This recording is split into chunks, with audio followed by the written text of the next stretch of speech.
Good morning, everyone. Good morning. I am an avid reader. I love to read, especially mysteries. I really love mysteries, and I always have a book. I'm always reading. One of the things I notice in my books that I read is that there's generally a ripple effect. What do I mean by that? Oftentimes, someone does something innocently, they mean no harm, but it causes a ripple effect that leads to the big whatever, the big crime, the big murder, the big whatever. So here they are, they're walking along just minding their own business. Maybe it's something they say. Maybe it is an action. Maybe they accidentally bump into someone and it causes a ripple effect. Our freedom in Christ, if we're not careful, if we're not paying attention, can cause a ripple effect. And it's not always a positive one. Paul warns us of this in 1 Corinthians chapter 8, verse 9. He says, "But you must be careful so that your freedom does not cause others with a weaker conscience to stumble." So what does he mean by that?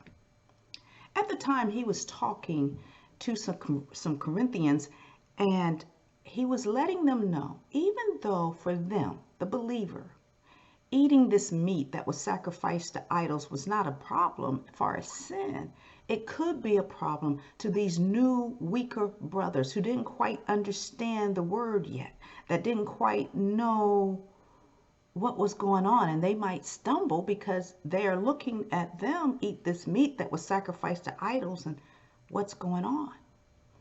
In our lives today, yes, we have freedom in Christ, but we should make sure that what we're doing, that we're aware of it, and that it is not a stumbling block for our brothers and sisters in Christ. We have to consider others.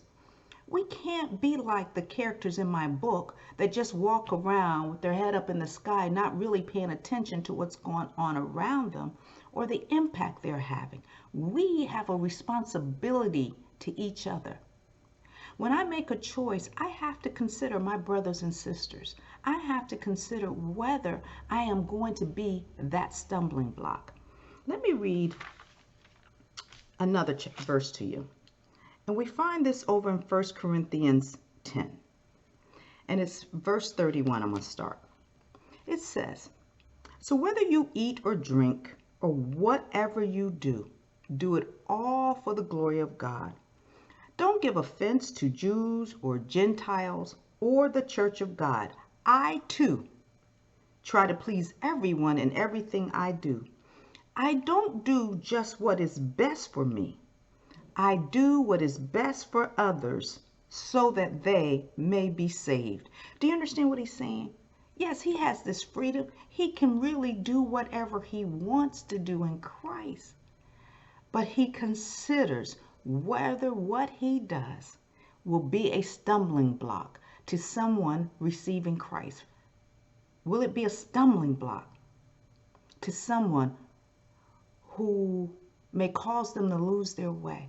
We have to be aware of the ripple effect.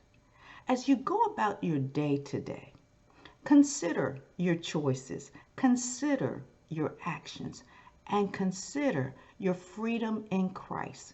You also have the freedom to consider others and to be an example and to have an impact that is positive and that will draw others to Christ. May your day be truly, truly blessed.